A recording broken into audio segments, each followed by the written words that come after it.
साईं ही हाजी ज़ुल्फ़कार असां हिनखे चवंदा आहियूं, हाजी भी चवंदा आहियूं, ज़ुल्फ़कार। कल्ह जी रिपोर्ट तव्हांखे इन लाइ न मिली त मां थोरो ॿाहिरि हुयुसि ऐं तक़रीबन 1:30 बजे आयुसि घर, त रिड़ा हिते बीठल। हाणे रिपोर्ट कल्ह जी हे ॾींदा त कल्ह जी छा पोजीशन, केतिरा बचाया? साईं अलाह जे नाम तो सदको कोन्या, शुक्र आहे। पहिरियों ॾींहुं इहो कल्ह 600 रुपया बची विया। 600 घर जी सब्ज़ी बि निकिती, 600 बि निकिता। घर जी सब्जी छा छा कई?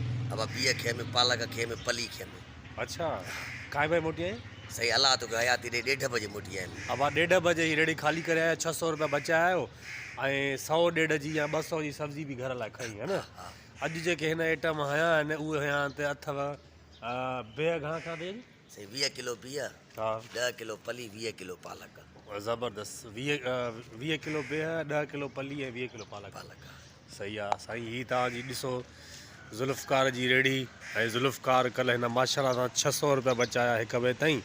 ऐं रेड़ी हींअर बि तयारु कई अथई। आचर जो ॾींहुं आहे, तव्हां निकिरो भली बिस्मिल्लाह करे अलाह जो नालो वठी करे। मुंहिंजो यार पुछंदो कर जेको आहे यार किथे आहे, पोइ वीडियो वरी भरींदासीं त दोस्तनि खे ॾेखारींदासीं।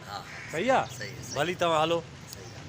ऐं रोज़ी कंदो हींअर ज़ुल्फ़कार निकिरे थो रेड़ो काए।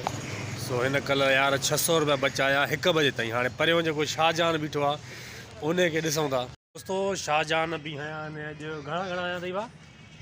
10 किलो पली आई आहे, हा 20 किलो पालक, 20 किलो बिह आहे। 10 किलो पली, 20 किलो पालक, 20 किलो बिह।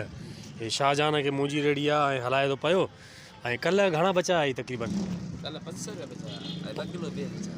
अच्छा, काय में मोटी आहीं? 12.5 12.5 में मोटी आहीं। सही आहे, ज़बरदस्त। अॼु बि वरी मूंखे ॿुधाइजां न, मां घर ई आहियां। सही आहे, अचर आहे। दोस्तो हिन 12.5 में ताईं 500 रुपया न? सही आहे, सही आहे, बसि सही आहे। भली तूं रोज़ी कर, वरी मंझंदि जो कठे आहियूं। 500 रुपया बचाया, भाॼी बचाई ऐं हींअर बसि निकिरे थो घिटिन में।